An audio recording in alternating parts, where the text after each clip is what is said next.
consumir uma grande quantidade de energia para produzir somente algum fragmento de matéria, de que há tanta abundância. Talvez que, com a desintegração atômica, ele possa ter também a energia em grande abundância, podendo ser-lhe útil a síntese de particulares tipos raros e preciosos de matéria. Ficará, além disso, a importância científica de uma tal descoberta, rica de, quem sabe quais, consequentes descobertas afins, também utilíssimas. Tudo isto é logicamente possível. Estamos num universo fechado, cuja forma mutável é dada por essa sua contração e de suas dimensões em direção evolutiva, e dessa sua expansão e das suas dimensões, em direção evolutiva. O princípio cíclico universal é expresso do átomo aos sistemas planetários, aos ciclos telúricos, biológicos e históricos, em qualquer parte e sempre, para nos mostrar que ele está no sistema do todo. E se tudo funciona por circuito, por movimentos espaciais relativos que, em substância, não são deslocamentos, mas só autoelaboração do transformismo fenomênico, é lógico que também o universo e o espaço sejam curvos. Se tudo isto não é imaginável, facilmente, pela nossa forma mental, que é o resultado de outras experiências biológicas, é certo que o porvir da ciência está em concepções abstratas do todo, insusceptíveis de representações concretas reduzíveis às ideias comuns sobre a realidade.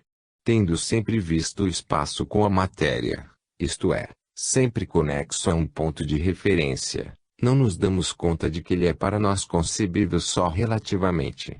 A nossa experiência biológica não conhece o fenômeno da condensação de matéria partindo da energia e lhe escapa a todo o processo centralizador involutivo, criador, que está nos antípodes daquele evolutivo, expansionista, que hoje se percorre.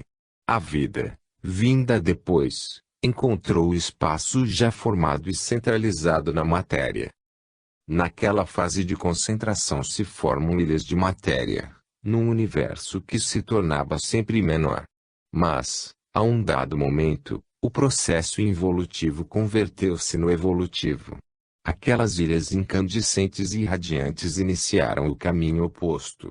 Desde então os corpos que se haviam formado como matéria, em vez de precipitar-se um contra o outro, fase de contração, fogem, distanciando-se um do outro, fase de expansão. E universo e espaço hoje se dilatam. Desde então, realiza-se o gasto da matéria como tal. Por irradiação assim o Sol perde peso em razão de 250 bilhões de toneladas por minuto, de modo que ele chegará a se consumir todo. Acrescente-se que essa radiação repele, porque exerce uma pressão sobre a superfície em que cai. A radiação conduz massa consigo. Um feixe de luz contém massas que se movem com a velocidade da luz 300.000 km por segundo. Assim uma placazinha pode ser vista oscilar sob golpe da radiação da luz como se fosse ferida por um projetil. Mas essas não são senão pressões mínimas. Tudo seria, ao contrário, repelido potentemente apenas se avizinhasse do Sol, pela tremenda radiação que deverá vir dos 50 milhões de graus, que é a temperatura no seu centro. A ciência admite que o nosso universo haja começado a se expandir somente há poucos milhares de milhões de anos, o que indica que ele está numa fase juvenil. Agora, quando alguns cientistas, verificando que em confronto com o total das estrelas há quantidade escassa de sistemas planetários e dado que a vida é possível, somente nesses, concluem que as condições dominantes são hostis à vida. Por tê-la tanto como um caso secundário fora do plano do universo, os cientistas não se dão conta do seguinte: é verdade que os espaços astronômicos, como os cúmulos estelares, são lugares onde a vida é impossível e que estes são predominantes. É verdade que, para a vida, não restam senão pouquíssimas ilhas em zonas temperadas em torno dos focos estelares, além das quais tudo morre imediatamente. É verdade que essas zonas privilegiadas constituem menos de 1 milionésimo ou 1.000 milionésimos de todo o espaço. É verdade, ainda, que é bem raro o acidente de uma estrela, por atração de outras estrelas que passem perto, vir a entumecer levantando tais marés de matéria líquida de modo a formar planetas lançando-os no espaço. É verdade que é bem improvável que o Sol seja a única estrela com planetas, todavia se admite que esse desenvolvimento seja extremamente raro. Provavelmente, somente uma estrela em 100.000 tem um planeta. É verdade que essa passagem de uma estrela tão perto de outra de modo a produzir gênesis planetárias, com a progressiva expansão do cosmo, se torne sempre mais improvável. Se tudo isto é verdade, se os planetas são tão excepcionais, não se pode, por isto, deduzir que a vida não seja o escopo da evolução, somente porque ela nos aparece hoje como um subproduto sem importância, mínimo diante do todo, como um descuidado acidente fora do plano geral. Não. Pense-se que a ciência julga que, até onde alcança, hoje, o mais potente telescópio, haja 75 milhões de universos semelhantes ao nosso. Então grande número deve bem existir um complexo de muitos milhões de estrelas com planetas, dos quais quem sabe quantos são habitáveis também para o nosso tipo de vida. Depois não é dito que, por vida, se deve entender somente a forma que ela tomou na Terra e ninguém pode excluir a existência de outras tantas formas, de todo diversas da nossa, embora incorpóreas. Não. O nosso universo é simplesmente jovem. A vida nele se encontra ainda, em grande parte, na fase matéria-energia. Mas ela deverá alcançar a fase biológica que se iniciou na Terra, para se tornar depois psíquica e espiritual, para voltar, assim, à fase pensamento ou espírito como era na sua gênese, antes da descida involutiva. Conclusões estas a que não se pode chegar se não tendo enquadrado o atual conhecimento científico no plano do todo. Podemos, enfim, acrescentar que, hoje, o homem não vê o universo atual, mas o da época em que a luz que lhe chega partiu e foi transmitida pelas fontes. É assim que lhe atribuímos uma estrutura de ver-se mais jovem, em que tantos sistemas planetários não nasceram ainda. Se o universo atual está em via de se gastar por radiação e, pois, por expansão no espaço, se os átomos que formam a matéria desaparecem, nessa sua forma, anulados, e a sua massa é representada pela massa das radiações emitidas em milhões de anos, nada se anula por isto. Já vemos, em nosso planeta, que as radiações solares se tornam vida e que a vida se torna consciência. Verificamos que a ciência mais recente ainda mais profundamente confirma o fisiodinamo-psiquismo de a grande síntese. Compreende-se, assim, a criação partindo de um nada relativo e se vê o lógico e equilibrado duplo respiro do universo, antes em fase criadora e, depois, em versa fase evolutiva. Podemos assim apanhar um pouco da maravilhosa técnica da criação, pela qual tudo pode nascer do pensamento de Deus e tudo deve a Ele retornar. A ciência atual confirma estas visões filosóficas. Depois de todas estas comprovações e controles científicos, racionais e analógicos, temos motivo para crer que as afirmações de a grande síntese correspondem à real estrutura do universo. A ciência moderna mais progressiva se está orientando justamente em sentido monista, unitário, como foi sustentado em A Grande Síntese, embora essa afirmativa haja sido julgada errônea por alguém. Propriamente nesta direção aponta a última teoria de Einstein anunciada pela imprensa nos começos de 1950, com o nome de Teoria Generalizada da Gravitação ou Teoria do Campo Unificado, com que se haveria encontrado o elo que faltava para a concepção unitária do universo. Haver-se alcançado uma mais profunda realidade fundamental que, compreendendo-os, teria unificado os fenômenos da gravitação e do eletromagnetismo numa mesma lei superior universal. Dela resulta, entre eletricidade e gravitação, uma afinidade que as torna duas forças irmãs, derivadas de um único princípio unitário. A isto tudo se pode reduzir a energia radiante, da qual derivariam todos os fenômenos, todos reconduzíveis a uma única e idêntica lei fundamental do universo. Ter-se-ia dado assim demonstração matemática da relação entre todas as forças cósmicas e, portanto, sua unidade. Eis que aparece também para o olhar da ciência uma harmônica construção de leis cósmicas, o plano orgânico do universo em que se manifesta o pensamento de Deus. Ora, tudo isto dito 18 anos antes em A Grande Síntese, publicada antes, em revista, em 1932, foi afirmado não só em linhas gerais, de princípios unitários, mas ainda no particular da afinidade entre gravitação, eletricidade, luz etc., explicando a íntima natureza da força de gravitação como protoforma do universo dinâmico. Isto, de modo particular, foi exposto no capítulo 38 de A Grande Síntese, Gênese da Gravitação, e precisamente no antepenúltimo parágrafo desse capítulo.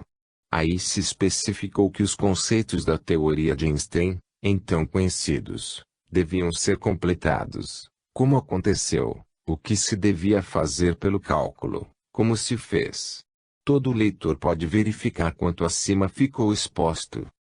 Deixando de lado o problema psicológico de como a intuição filosófica ha já conseguido captar os mesmos conceitos e que os processos racionais teriam, depois, conduzido os grandes matemáticos, percorrendo assim os tempos e antecipando-se às suas descobertas, e o problema de haver um pensamento não tanto no indivíduo quanto na vida, que o alcança quando houver uma sua maturação. Uma nova verdade se revela somente por uma maturidade biológica que dá à vida uma transparência por sensibilização. O que é certo é que, hoje, a ciência, que não se discute, confirma em cheio o monismo, o conceito unitário que é a base de A Grande Síntese, e também nos pormenores que o provam. 20. Com a ciência para o inconcebível. Essa nossa corrida pelo mundo físico-matemático tem o escopo de desenvolver as suas conclusões científicas no campo filosófico, para levá-las até ao plano espiritual e moral, onde estão as grandes diretrizes da ascensão humana. Num universo unitário, todas as verdades parciais e relativas do homem se devem fundir em uma só. Assistimos hoje a um grande acontecimento no pensamento humano. A própria ciência está contribuindo para a queda do materialismo e se dirige com os seus próprios métodos para a descoberta de Deus. A ciência está para desembocar no espírito e com meios próprios. As suas velhas negações caem pela sua própria maturação. O espiritualismo, religioso ou leigo, parece não perceber que essas portas vêm a ser abertas pela própria velha inimiga. A ciência continua, ainda, por inércia, a verberar como negação do espírito, enquanto ela se prepara com os meios positivos que lhe são próprios a descobrir o novo mundo. Essa é a mais poderosa apologética das religiões, a da ciência, que nos conduz a verificar uma consciência diretriz do universo e a descoberta da imanência de Deus.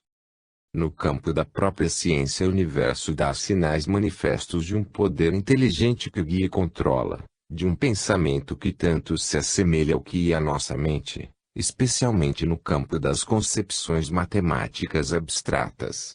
A inteligência não é um fato isolado do homem, mas preenche todo o universo.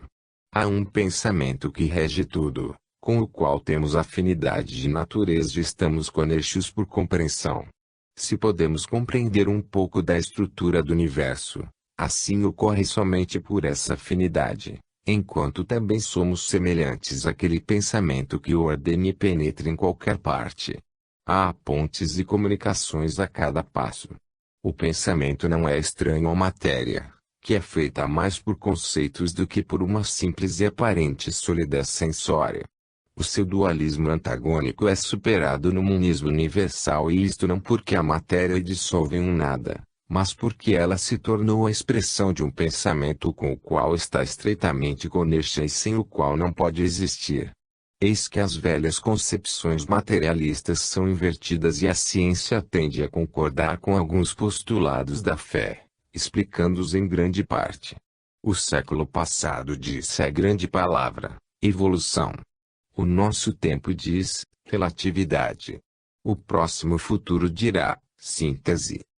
Chegamos a compreender um espaço em função da matéria da qual é a dimensão, portanto um espaço finito como a matéria, mesmo sendo, porque curvo, ilimitado. Admitimos hoje que o que existe fisicamente não é senão uma propriedade do próprio espaço, uma distorção do contínuo espaço-tempo a 4 dimensões e que a gravitação é uma distorção levando à curvatura do contínuo. Concebemos um espaço que se dilata, continuamente a lei de probabilidade substitui a de causalidade. Este universo não tem mais representação material. Ele não se lhe adapta mais, hoje que vemos mais profundamente. Com o progredir do nosso conhecimento, começamos a compreendê-lo em uma sua mais verdadeira realidade, que é puro conceito. E a nossa visão que avance com isto o universo se torna para nós sempre mais pensamento. A ciência viu nele primeiramente uma simples máquina, porque essa ciência era mecânica. Hoje ela vê a inteligência que está atrás da máquina. Assim o universo nos aparece quase consciente de si mesmo, como se uma parte conhecesse o que fazem as outras partes distantes, por ele age em relação harmônica. Os fenômenos não se podem interpretar senão como projeções dessa inteligência que tudo coliga e guia para fins precisos. Cada movimento tem a sua lógica, como se dependesse do pensamento de um matemático puro. A sabedoria que está em cada coisa existente é tão profunda que nela nossa pequena inteligência se sente confundir. Basta pensar no que cada um de nós é, simplesmente, como organismo físico. Este, para o homem, se calcula composto de 10.000 quatrilhões de átomos, em uma colônia orgânica de 60 trilhões de células, que tem tarefas diversas, com funções especializadas e sincronizadas em perfeita coordenação hierárquica. Pense-se que uma célula ovo é constituída de 8.640 quatrilhões de átomos, recolhidos em 1.728 trilhões de moléculas e que o menor organismo vivente é constituído, pelo menos, por 4 trilhões de moléculas. Que vertiginosa visão é, pois, a simples vida física, sem se cogitar da psíquica e espiritual. Pense que o átomo lá é um microcosmo, um sistema solar planetário, mas do diâmetro de cerca de 1/10 milionésimo de milímetro, enquanto o núcleo e os elétrons oscilam entre 100 bilionésimos e 1 trimilionésimo de milímetro.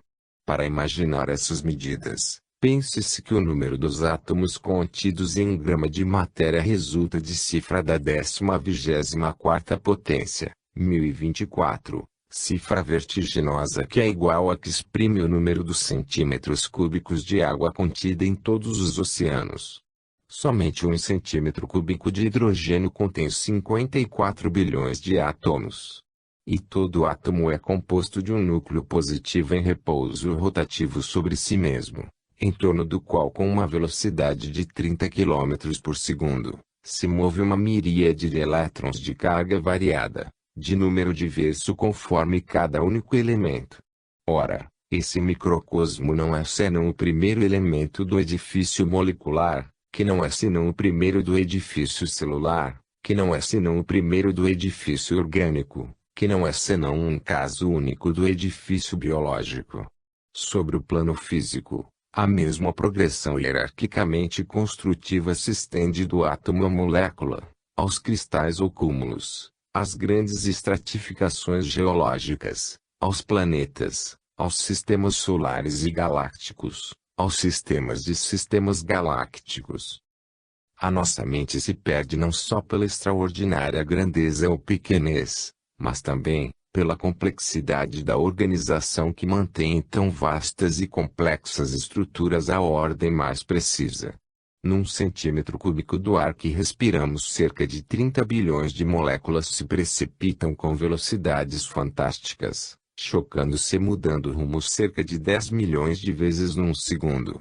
Respiramos esse mundo cinético e, assim formamos inúmeras outras combinações de movimentos, das quais deriva o nosso funcionamento orgânico e a nossa vida. Assim vemos tudo desfazer-se na velocíssima dança de infinitos elementos imponderáveis, não somente para a matéria, mas também para o nosso corpo. E este, na sua profunda realidade, torna-se um imponderável dirigido pelo pensamento, o mesmo que rege também a matéria. Então, esta e o espírito se podem reduzir à mesma substância, uma lei, e o corpo, chamada prisão do espírito, torna-se da mesma natureza deste. Pense-se que o aspecto físico da matéria, como também do nosso corpo, é devido simplesmente ao vertiginoso movimento dos elementos dos átomos que o constituem, e que dessa forma se regem porque são guiados por um pensamento inteligente, embora escondido em nosso inconsciente. E então, que signifique a presença dessa inteligência que, através do nosso inconsciente, nos plasma e nos mantém a vida, a nossa revelia, senão a imanência de Deus. A própria matéria não representaria senão uma das formas do pensamento, a que tudo se poderia reduzir, como substância universal, elemento último e fundamental, gerador de tudo. Quando essa substância toma a forma atômica, então ela se torna ponderável e chama-se matéria. Quando toma a forma dinâmica se chama energia. Quando a forma não é, nem atômica nem dinâmica, se chama pensamento. Entre a matéria e o espírito não haveria então senão esta diferença, que a primeira é substância atômica, ponderável, e o segundo é substância não atômica, imponderável. Dado isto, não é absurdo o conceito aqui exposto de criação, entendida como gerada a partir de um nada relativo à fase criada, e como uma forma particular do pensamento de Deus. Da compreensão dessa imanência de um pensamento diretivo do mundo fenomênico deriva a compreensão da técnica criadora que nos mostra como opera o pensamento de Deus. Tudo o que existe em forma de matéria é dado por laços no espaço vazio, melhor que por massas de partículas rígidas, laços dados pelos desenvolvimentos cinéticos regulados e derivados de puro pensamento. Isto nos faz pensar que aquelas zonas de determinismo, que na nossa vida formam o que nela há de destino fatal, não são senão laços cinéticos formados como os conjuntos de ondas que constituem o elétron, não são senão concentração de forças, por nós operada com os nossos pensamentos e atos do passado e assim fixada à guisa de semente. Esta, como toda semente ou germe, que, também, é alguma coisa de semelhante, deve desenvolver o que nele foi concentrado, tudo restituindo na forma típica com a qual ficou concentrado, exatamente como, agora, o nosso universo, em fase evolutiva, restitui o que nele foi concentrado no estado de germe no precedente período involutivo criador. Não se trata, talvez, de vários casos particulares, em que se aplica sempre o mesmo e único princípio. Eis, assim, a possibilidade de imaginar e admitir uma criação, emanada do pensamento de Deus, partindo de um estado que, diante da matéria, de que será depois formado o criado, é o nada. No princípio era o Verbo. O Verbo se faz ação e tudo deriva do dinamismo que dela nasce na forma de matéria, radiação congelada em ondas aprisionadas. Assim a criação procede da onda pensamento, a onda dinâmica, até a transformação do sistema cinético no circuito fechado da matéria. Hoje a ciência já está trabalhando nesse sentido, começando daquela matéria-energia. Mas essa passagem deverá ser aberta ainda além, em fases superiores, e também em direção inversa. Então a ciência chegará a fazer a síntese da matéria, usando a energia. Depois da síntese dos conceitos, a síntese física. E, talvez, num dia mais longínquo, o homem, comumente feito à semelhança de Deus, poderá derivar a energia do seu pensamento e, dessa maneira, poderá realizar todo o percurso do caminho criador, espírito, energia, matéria. A atual técnica, em realização da desintegração atômica, se bem que situada no período oposto do ciclo, nos indica essas possibilidades. Ela representa a técnica evolutiva e não a criadora, isto é, a nossa atual de desenvolvimento partindo da concentração matéria e não a fase evolutiva criadora que vai para a dita concentração. Ao contrário, as materializações espiritistas, ectoplásmicas, são construções ideoplásticas que provam a possibilidade do ato criador psíquico-dinâmico-físico. Também nos limites do campo humano já vimos que no universo, esse ato diz respeito à fase de descida por emanação de Deus, ato que se equilibra, depois, na oposta fase de ascensão ou realização de cada ser em Deus. Assim se compreende como o universo se torna cada vez mais explicável, quanto mais o reduzimos ao que é a sua origem e a sua essência, isto é, um conceito puro. Certamente ele é uma grande incógnita a ser interpretada e a sua representação é bem outra que a antropomórfica. A última realidade do universo é um conceito abstrato, sem possibilidade de uma figura, não redutível para nossas aparências sensórias. Toda redução nesse sentido é uma deformação, de modo que quanto mais a representação é antropomorficamente acessível, tanto mais ela se torna um desvio da realidade. Se pois quisermos fazer modelos para explicar o conteúdo dos conceitos abstratos e fórmulas matemáticas que exprimam o universo, poderemos fazê-lo, mas com nosso risco e perigo, porque sabemos que, assim, nos distanciamos e não nos acercamos da verdade. A última realidade não é suscetível de representação e quanto mais nos avizinhamos daquela realidade, tanto mais a sua representação se torna impossível. Toda imagem nos distancia mais do que nos conduz para perto do real. Toda forma, ao invés de nos dar a ideia da essência das coisas, é apta a traí-la com aparências ilusórias. Isto demonstra que a última realidade é pensamento puro e que o absoluto é, para a mente humana de hoje, um inconcebível, do qual ela não pode obter senão aproximações sucessivas. O fato é que somos relativos, inexoravelmente situados no relativo, isto é, contidos em dimensões particulares das quais não é fácil sair. Desse modo, não podemos formular um julgamento senão em relação a alguma coisa, em função de um ponto de referência. Se sairmos do relativo, este nos vem a faltar, e, com ele toda a possibilidade de juízo.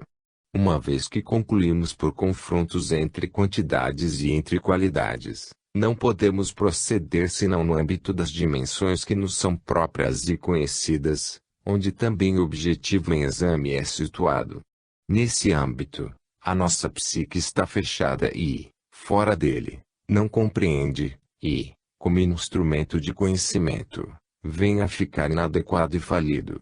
Agora, para conceber a substância das coisas, se trata justamente de sair desse âmbito, de abandonar os velhos para encontrar novos pontos de referência.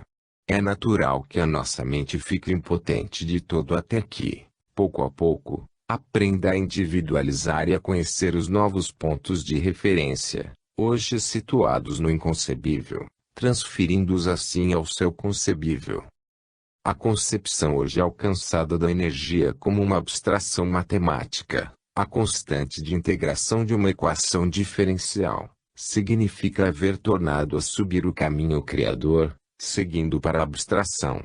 E é por essa via que mais podemos chegar perto da mais profunda realidade, o espírito, isto é, concebendo as coisas em forma sempre mais imaterial. A representação sensória nos conduz ao caso particular, enquanto somente a fórmula abstrata é universal, capaz de abarcar todos os casos particulares. Com isto parece que o real nos escape, porque ele está para nós no relativo e particular, que são irreal, e não no absoluto e geral, que são o real. Mas tudo é relativo e para nós o irreal é real e o real é irreal. Assim, na abstração de uma fórmula matemática, não podemos saber o que é objeto sob exame, com termos sensórios completos, mas só como ele se comporta. Vemos agir esse que desconhecido que, na ação, se projeta em nosso conhecível e só assim podemos apreendê-lo como uma cognição de relação, isto porque, Sendo relativo, ficamos no relativo. Sendo essa nossa condição, o absoluto nos foge inconcebível. Conquanto o nosso conhecimento possa progredir para o absoluto, o homem não pode conceber senão a sua projeção no próprio plano de conhecimento, isto é, uma representação a ele relativa. O antropomorfismo é um limite e o progresso consiste justamente em saber superá-lo. Por isto, a ciência moderna renuncia, por ora, à representação do real e para naquela do seu comportamento, limitando-se a este derivado do absoluto. Isto parece coincidir com o velho ignorabimus, ignoraremos, ou seja, constituir uma renúncia ao conhecimento.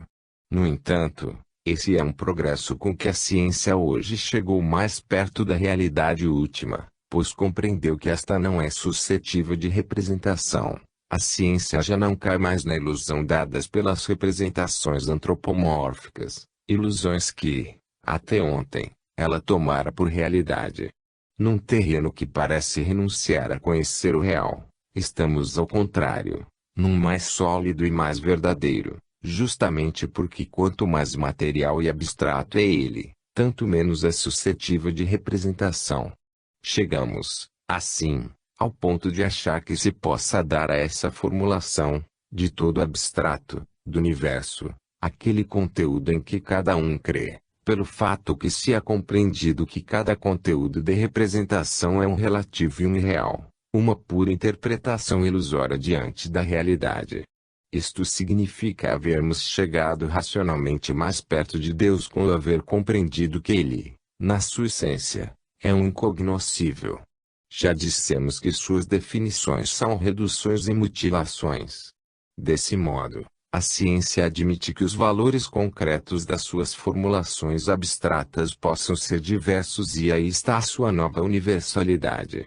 O real é tanto mais verdadeiro quanto é mais abstrato, distante do concreto, é princípio universal distante do particular. Conduziu-nos perto da realidade o fato de não dar-lhes mais uma representação ou pelo menos, se a damos, de não atribuir-lhes senão um valor relativo e fictício.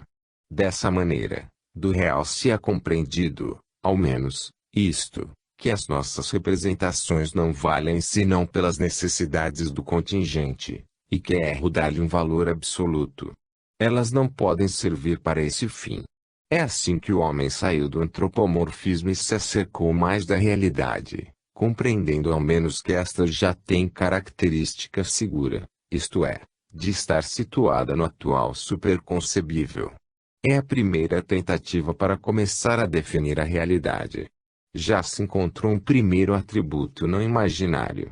Com isso o homem compreendeu, pelo menos, que Deus, o absoluto, última realidade, não é redutível ao seu atual concebível. É importante haver já saído um pouco do velho inconcebível, enquanto, superando o antropomorfismo que tornara o homem medida das coisas, se desmantelou a ilusória representação que ele fazia do real. Quanto a que é exposto de certo é um sistema de compreensão mais complexo que os precedentes, e os sistemas, muitas vezes, encontram favor em proporção da sua possibilidade de compreensão. A facilidade de representação tem importância na divulgação da teoria. A liberalidade com a qual foram aceitas tantas explicações mais elementares do universo, foi obtida pela sua aceitação psicológica, isto é, facilidade de representação e compreensão por aderência à forma mental humana. A nossa psique se formou por vias sensórias que a tornam mais apta a entender o mundo relativo que a circunda, ainda que real, e não um mundo absoluto que ela nunca concebeu diretamente. Quando aquela mente é usada para essa finalidade tão distante, certo é que então se faz dela um uso bem diverso daquele para o qual nossa mente se formou para os fins imediatos da vida. Diante da investigação abstrata, a única mais aderente ao real, a psique formada para outros escopos, os do contingente, tende a se confundir e se torna inadequada. Acontece-lhe como ao rapaz que vai à escola, o qual, em geral, já possui, no instinto adquirido no passado, todas as astúcias e prepotências necessárias à luta pela vida e deve fazer um grande esforço para usar uma tal mente no trabalho lógico e abstrato da cultura. No rapaz, que é hábil sem esforço no primeiro trabalho, a vida replena e diversa atividade para a qual não está acostumada e de que não cuida porque não é imediatamente útil. Mas a evolução consiste justamente nessas transformações. Para enfrentar o problema do conhecimento devemos antes fazer as contas com o que somos e o que podemos. Hoje, finalmente, compreendamos que tanto mais nos acercamos do real, quanto mais nos distanciamos do imaginável. Compreendamos que o verdadeiro está situado no inconcebível e que tanto mais chegamos perto dele quanto mais nos distanciamos do nosso normal concebível.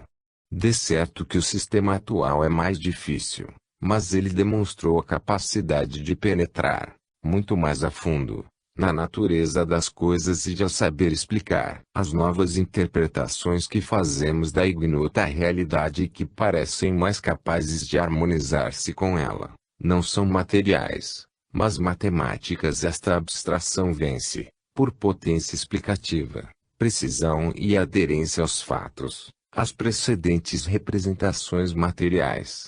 É certo que, também, esta é uma representação e não a última realidade, mas é uma aproximação maior do que as precedentes, uma interpretação mais vizinha do verdadeiro.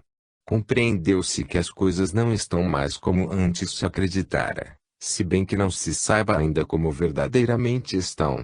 Porém, a explicação em termos matemáticos resolve muito mais do que as precedentes representações mecânicas.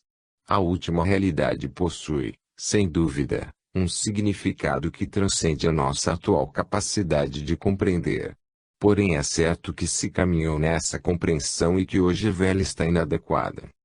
As ondas que representam um elétron na mecânica ondulatória, hoje se julga que são ondas de probabilidade, cuja intensidade em cada ponto dê a medida da probabilidade de que um elétron esteja naquele ponto. A nova representação é simbólica e se exprime somente em termos de probabilidade. Agora, quando falamos de ondas no espaço-tempo, formamos simples visualizações de uma fórmula matemática de natureza ondulatória, mas de todo abstrata. Assim, o contínuo quadridimensional da teoria da relatividade não admite representação espaço-temporal. Temos visto, porém, que há dimensões superiores, e a primeira é a consciência, que está fora desse contínuo. E já a ciência imagina que os fenômenos desse contínuo espaço-tempo são a projeção, a 4 dimensões, de uma realidade de mais de 4 dimensões. A ciência mesma caminha para a aceitação dos conceitos acima expostos acerca das dimensões superiores e para a admissão de vários planos de existência, como há graus de evolução na matéria, na energia e na vida. Se tudo isto para a ciência é chegar mais perto do real, para o filósofo é acercar-se do verdadeiro e, para o crente, de Deus. A ciência indica uma natureza que parece estar muito versada nas matemáticas puras, entendendo com isto aquela matemática que é criação do pensamento puro, sem se contaminar com a observação. Agora, se é propriamente essa criação do pensamento puro a que mais nos faz avizinhar da íntima realidade das coisas, significa que essa realidade, isto é, a substância do universo, é o fim do que no homem é pensamento do espírito. Se é com o espírito que nos avizinhemos da essência das coisas, quer dizer que essa essência é de caráter espiritual. Eis a grande descoberta da ciência. Já não é mais materialista, mas espiritualista. A essa certeza chegou com os seus próprios meios. Com estes, hoje, a ciência moveu-se e mais se avizinhou da descoberta de Deus, de quem, assim, ela poderá racionalmente nos dar uma certa aproximação, que poderá, como a da fé, ser obrigada a representações antropomórficas para poder ser utilizada pelas massas. A grande mudança está na orientação do pensamento científico. A verdade é hoje enfrentada, não mais com o simples método experimental, mas com os métodos da lógica pura, tipo Aristóteles, mas transferidos para o plano das matemáticas. Está, então, superado o ciclo do método experimental? Ou ele não é mais suficiente? Certo é que hoje se recorre com sucesso e se justificam também outros métodos. Hoje se admite acercar-se da realidade também com os meios do pensamento abstrato, não influenciado pelo mundo exterior, nada tirando da experiência. Eis-nos na via do método da intuição, já sustentado e explicado nestes escritos. Os fenômenos objetivos, que parecem tão certos, nos aparecem somente como uma projeção de um mundo que os gera, um mundo diverso que demonstra conhecer muito bem esses processos de pura matemática. A ciência chega, assim, a sentir atrás dos fenômenos, a presença de uma mente diretriz que, por certo, conhece muito bem as regras que os geram. De certo que as matemáticas não chegam a descrever a natureza da última realidade, porém sabem estabelecer as relações que regulam as várias partes, o seu funcionamento, isto é, o pensamento que tudo rege e guia. E que mais é isto, senão o espírito, a lei, Deus? Há, pois, uma afinidade entre nosso espírito e esse espírito regulador do universo. Torna assim a valorizar-se o método dedutivo do passado. Entramos na era da síntese, em que o método indutivo e dedutivo coexistem e se fundem num plano conceptual superior, a intuição. Eles não são senão duas direções do mesmo pensamento. Pode-se caminhar num sentido ou em outro, porém, por vias opostas, sempre para o conhecimento da mesma realidade. A involução do passado as mantinha separadas e antagônicas, não as sabendo percorrer senão uma por vez, involução igual separatismo. O homem novo do terceiro milênio delas fará uma perspectiva bifronte para a mesma realidade, com o método da intuição que conduz à síntese.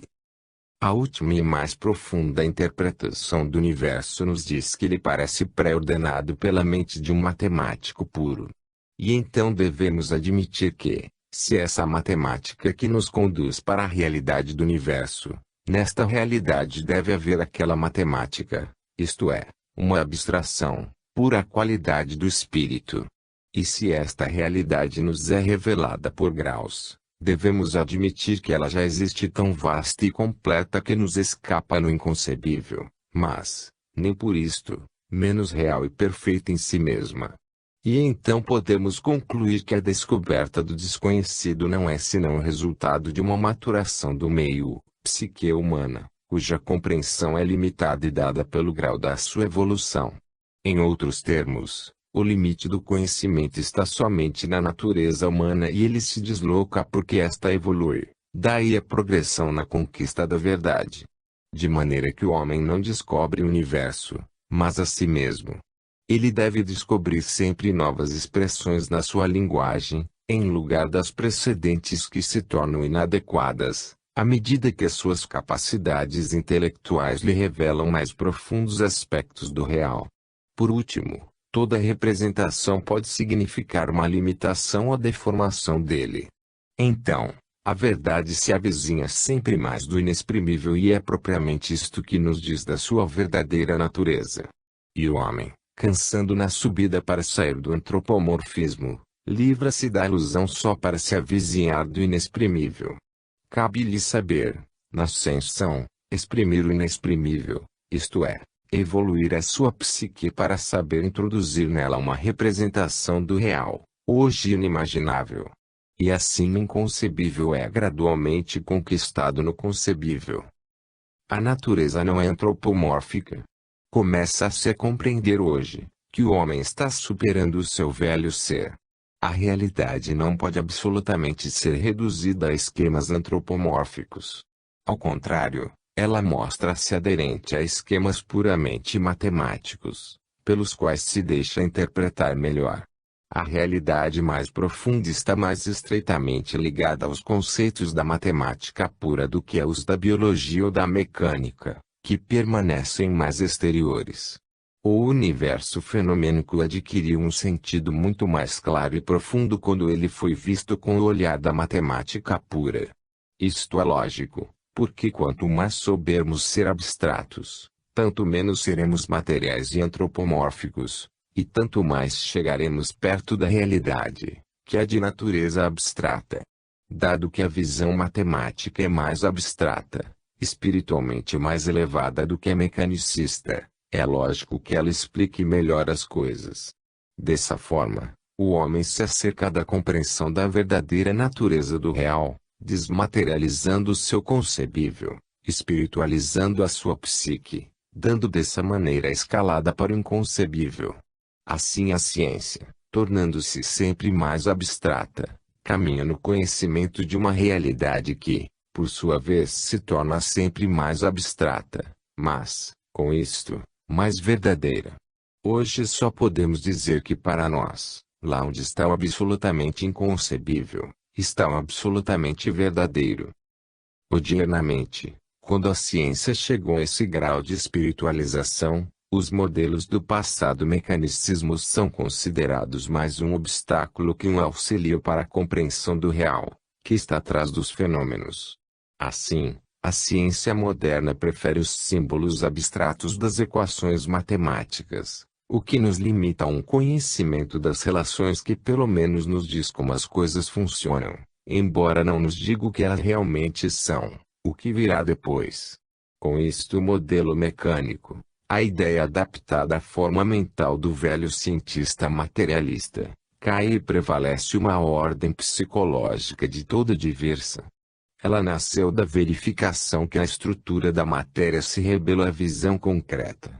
Mas essas mudanças não são coisa nova, porque a forma mental muda em cada século com o seu progredir, não obstante ela tomar sempre uma posição axiomática e dogmática, pois que tudo está em função do subjetivismo, ainda que na investigação mais objetiva. Se a velha forma mental subjugada pela prevalência do método experimental, via tudo materialisticamente, a nova, ao contrário, vê espiritualisticamente. Hoje a concepção mecanicista materialista, que não enxergava o real senão no concreto, está superada.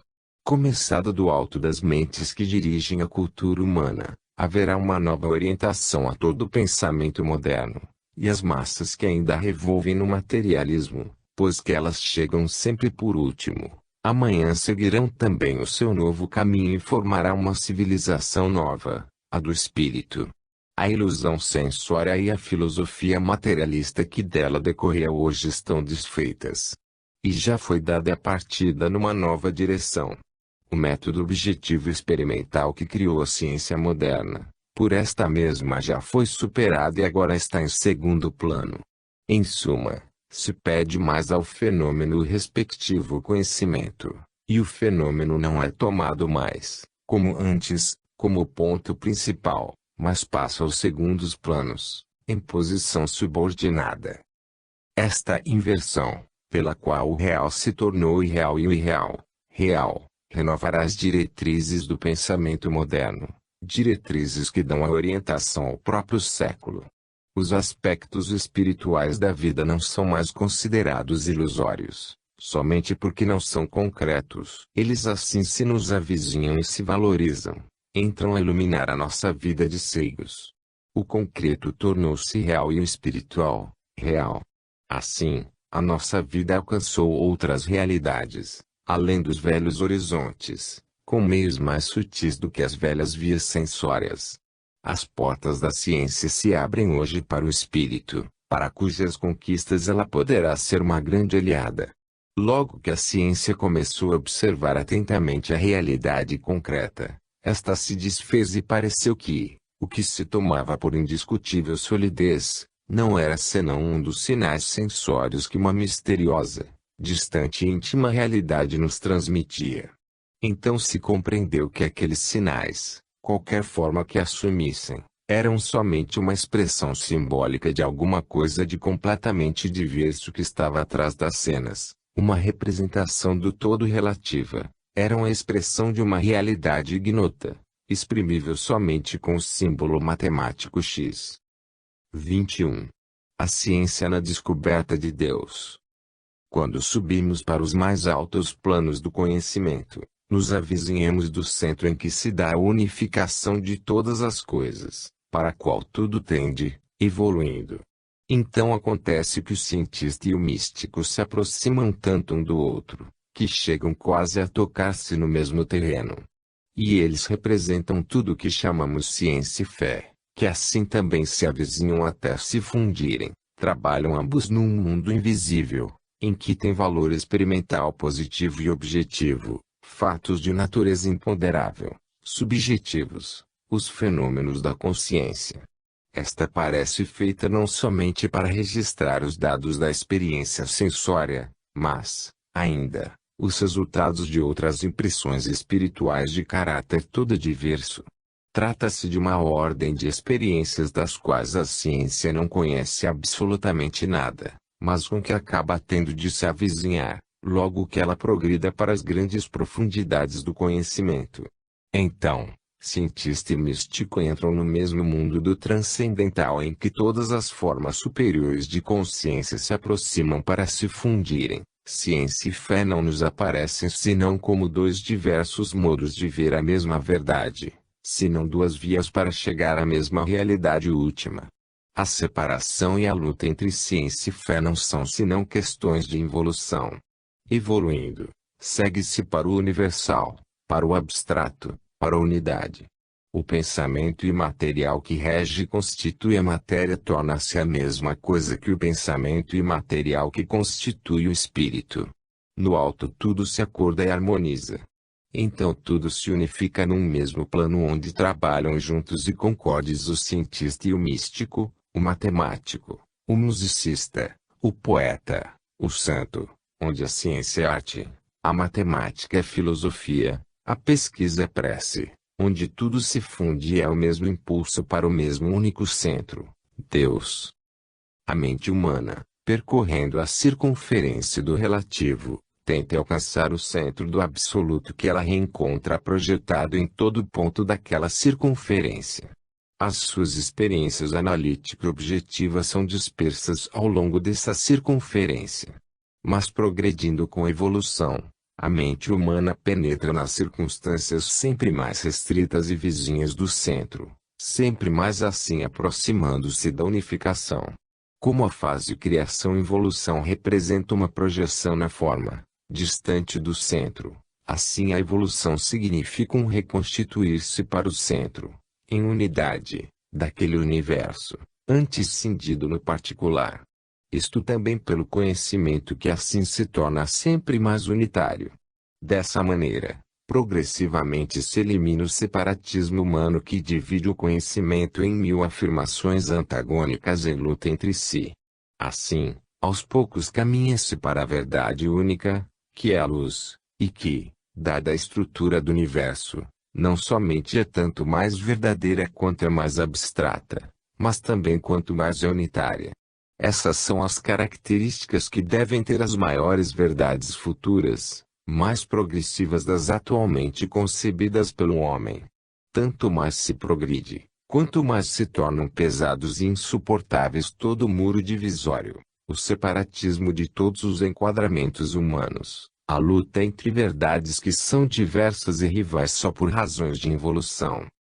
Quando se alcançam os mais altos planos do conhecimento, todas as formas de investigação se dispõem em paralelo e todas as formas de experiência, da científica à mística, avizinhando-se da proximidade ao centro, se igualam e, concordando colaboram para o mesmo fim.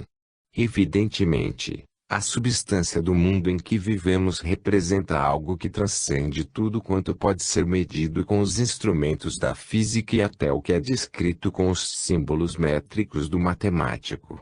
Se, portanto, o místico vê com modo próprio as realidades profundas e nos revela um aspecto delas, não podemos, a priori, excluir essa forma de investigação, nem podemos dizer que ela não esteja mais perto da verdade do que as outras. De qualquer modo ela possui sempre um significado e tem alguma coisa a levar para a ciência. Não se pode excluir nada. Não se pode negar que também os nossos sentimentos e impulsos espirituais não possam atingir alguma revelação dessa realidade. Esses resultados, em vez de serem repelidos como desprezíveis, porque não são positivos, deveriam ser coordenados com os do físico e do matemático para obter uma compreensão sempre mais completa da realidade das coisas. Não se pode absolutamente dizer que só pelo fato de que, em vez de usar os meios sensórios do corpo, relativos e ilusórios, usamos os do espírito, por isto caímos no erro e no irracional. Pode dar-se que se trate só de um racional diverso, porque mais profundo, mais potente da corrente racional científica, e pode também o que resulta da observação e contemplação mística ser positivo e importante para o conhecimento. Sem dúvida, a ciência chegou hoje à concepção de uma realidade do todo transcendental, que antes lhe escapava, e com isto veio a se debruçar sobre o campo das experiências do místico. Chegamos ao ponto em que isto pode fornecer algum aviso à ciência, em que esta pode receber uma contribuição de uma fonte tão inusitada. Nos capítulos precedentes, vimos como a concepção einsteiniana possa ser orientada e continuada no campo filosófico. Agora, aquela concepção pode continuar também em forma mística, numa visão universal. Neste volume, diante dos últimos problemas, ciência, matemática e misticismo aparecem fundidos numa única síntese, convergindo para ela harmonicamente. A intuição mística encontrou confirmação na mais recente físico-matemática e esta nos conduz àquela. Mas diremos ainda mais. Pondo-nos diante da última realidade, poderemos perguntar se não seja o cientista que, em vez do místico, mais se move entre as sombras do irreal. Se observarmos a fundo os dados experimentais, eles perdem muito da sua valia. O místico que alcança a sensação de Deus, alcança a prova completa e não procura outras.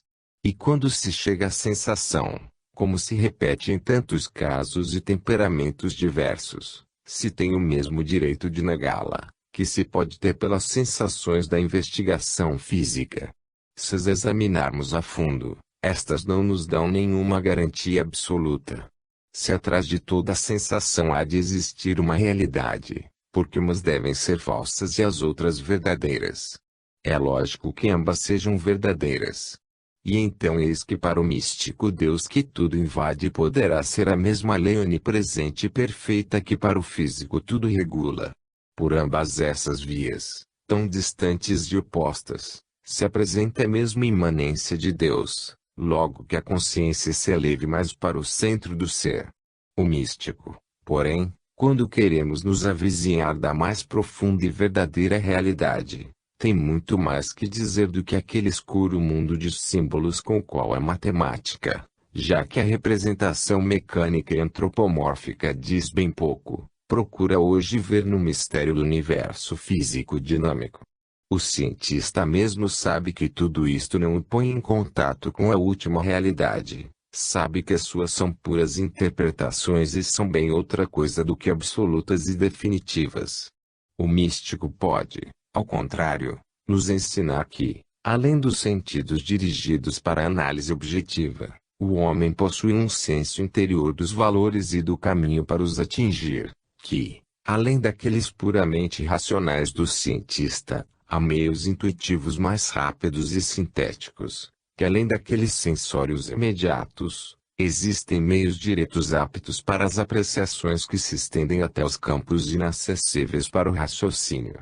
Por outro lado, no fundo da observação sensória, há a premissa axiomática, a priorística e não demonstrada de que os nossos sentidos constituam um canal para o conhecimento, apto a revelar o significado real das coisas.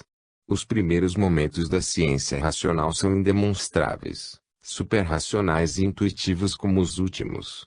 O matemático puro não tem uma opinião elevada dos métodos de dedução usados pela física e desaprova a fragilidade do que é aceito como prova pela própria ciência física.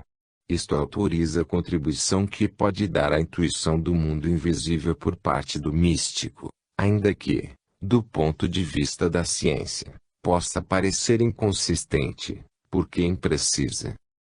Concluindo, Nenhum caminho deve ser desprezado para enfrentar o mistério. Ele é tão profundo e complexo que todo auxílio nos é necessário. O mistério é tão vasto e múltiplo, que todos os caminhos podem conduzir à sua solução.